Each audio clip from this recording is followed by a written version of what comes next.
요즘 리플이 하고 있는 움직임은 한 문장으로 정리가 됩니다. 우리는 블록체인 회사가 아니라 규제권 안의 결제 사업자다. 왜 굳이 규제권일까요? 투자에서 가장 무서운 건 가격 변동이 아닙니다. 출구가 막히는 순간이죠. 규제권 안으로 들어간다는 건 제도권 안에서 출구를 확보하겠다는 움직임으로 보는 게 맞습니다. 영국과 유럽에서 돈을 만지는 사업을 하려면 면허가 필요합니다. 그중 하나가 EMI 전자화폐기관 라이센스입니다. 이건 코인 친화적이라서 주는 면허가 아니에요. 고객 자금 분리 보관, 거래 기록, 의심 거래 보고, 체계 등 기본기가 안 되면 문 앞에서 바로 탈락입니다. 영국, 룩셈부르크 같은 금융 허브에서 라이센스를 확보하면 조건 충족 시 유럽 전역으로 확장도 가능합니다. 즉, 리플이 이 라인을 쌓고 있다는 건 광고성 파트너십이 아니라 기관 체크리스트를 하나씩 통과하는 과정이죠. 인터뷰가 아니라 등록부에 남는 변화라는 점이 중요합니다. 스위스 규제 은행 아미나뱅크가 던진 메시지도 흥미롭습니다. 고객이 원하는 건 법정 화폐 레일과 스테이블 코인 레일을 동시에 돌릴 수 있는 인프라라는 거죠. 전통 은행 레일은 국도, 스테이블 코인 레일은 고속도로라고 보면 됩니다. 문제는 이 둘을 연결하는 인터체인지입니다. 지금은 그 연결 지점에서 비용과 시간, 마찰이 발생하고 있죠. 스위프트는 메시지 네트워크에 가깝고 실제 정사는 중개은행, 컷오프 시간, 복잡한 절차를 거칩니다. 리플이 이야기하는 건 단순 송금이 아니라 정상까지 끝나는 구조입니다. 이건 홍보 문구가 아니라 현장 체감에서 나오는 코멘트라는 점이 포인트죠. 애리조나 SB2649 법안을 보면 디지털 자산 전략 준비금 펀드 구조 안에 XRP가 명시되어 있습니다. 여기서 중요한 건 가격이 아닙니다. 보유의 정당성이 제도권 언어로 적히기 시작했다는 겁니다. 준비금은 가격 상승 목적이 아니죠. 위기 상황에서 대응 수단을 확보하는 개념입니다. 이 프레임이 퍼지기 시작하면 시장 질문이 바뀝니다. 오를까가 아니라 어떻게 보관하고 어떻게 감사할 것인가로 이동하죠. 팩트시트에는 적격 커스터디, ETIP 활용, 그리고 대여 구조까지 언급되어 있습니다. 이건 개인 지갑 이야기가 아닙니다. 기관 금고와 장부의 언어입니다. 다만 분명히 해야 할 점도 있어요. SB2649는 아직 법이 아니고 구매보다는 압수, 몰수 자산, 중심 구조일 가능성도 있습니다. 우리는 확정이 아니라 진전 상황을 보고 있는 단계죠. 최근 장기 상승 채널, 피보나치, 두 자릿수 가격 이야기가 다시 나오고 있습니다. 이걸 예언처럼 받아들이면 안 됩니다. 시장 심리 신호로 보는 게 맞죠. 목표 가격이 튀어나오는 순간은 보통 세 가지입니다. 시장이 불안할 때, 정책 인프라 스토리가 붙을 때, 군중이 한 방향을 바라볼 때입니다.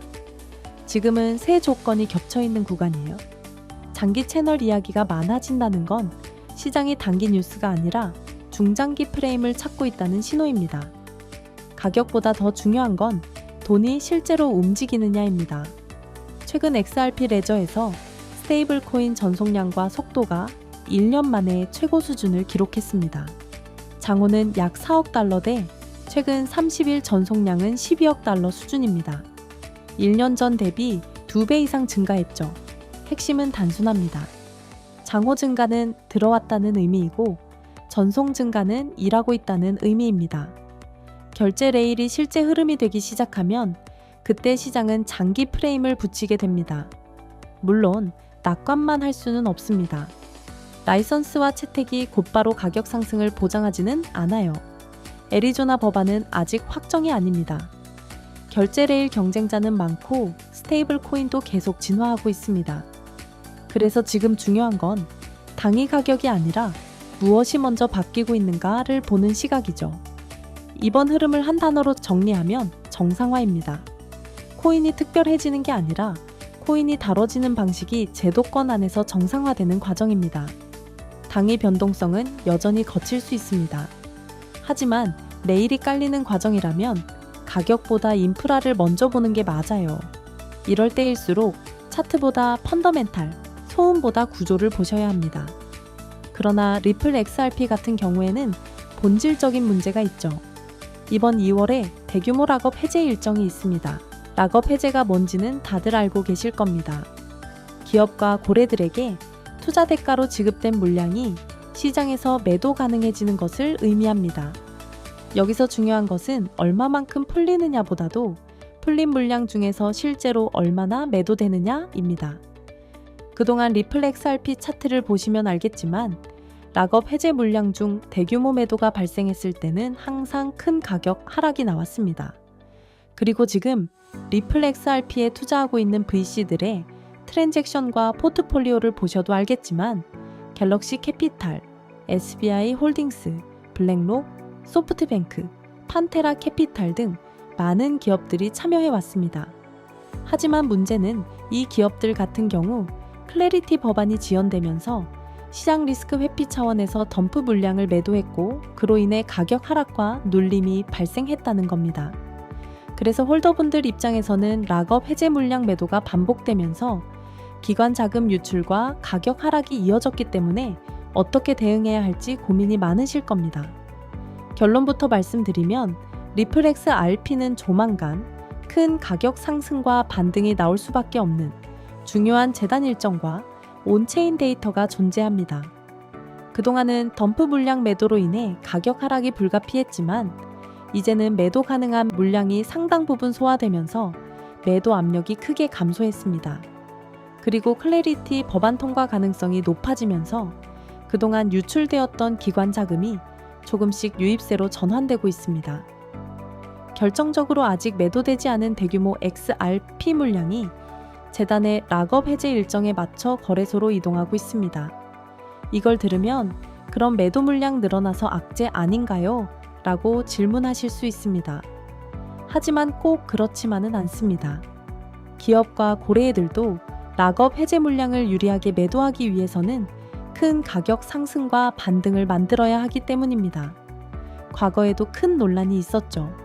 재단이 협업 기관들에게 락업 일정을 공개하고 일정 전에 가격 상승 기대감을 조성한 뒤 고점에서 매도해 수익을 실현했다는 의혹입니다.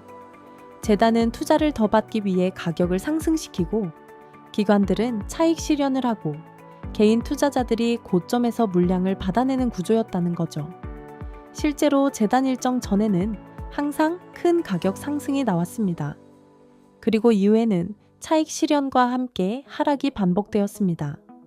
그럼에도 제가 조만간 큰 가격 상승과 반등이 나올 것이라고 말씀드리는 이유는 지금은 매도 압력이 상당 부분 해소된 상태이고 기관 자금이 다시 유입되고 있으며 아직 매도되지 않은 물량이 존재하기 때문입니다.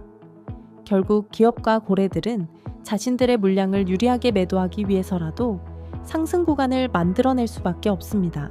하지만 여기서 반드시 기억해야 할 것이 있습니다. 가격 상승과 반등이 나올 때 반드시 고점에서 락업 일정 전에 매도해야 한다는 점입니다. 욕심 때문에 매도 타이밍을 놓치면 또 한 번 대규모 락업 해제 물량으로 인해 큰 하락을 맞을 수 있습니다.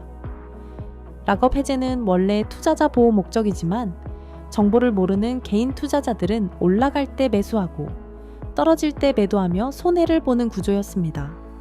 그래서 저는 리플 XRP 커뮤니티에서 초기부터 활동하며 재단 일정과 VC 트랜잭션, 포트폴리오를 분석해왔습니다.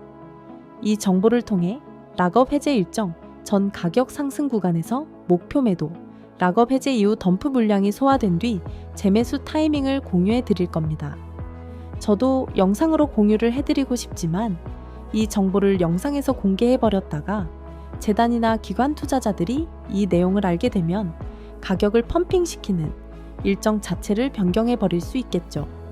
그렇게 되면 우리가 알고 있는 정보 자체가 오염되는 겁니다. 아예 모르면 몰랐지, 잘못된 정보를 믿고 있다면 더 큰 손해를 볼 수 있는 불상사가 벌어질 수 있으니 상단부에 제 개인 번호 남겨둘게요. 이쪽으로 리플이라고 2글자 남겨주시면 확실한 일정이 나왔을 때 일정 및 정보를 바로 공유해 드리도록 하겠습니다. 이런 막대한 정보를 제공해 드리는데 저도 그냥 드릴 수는 없죠.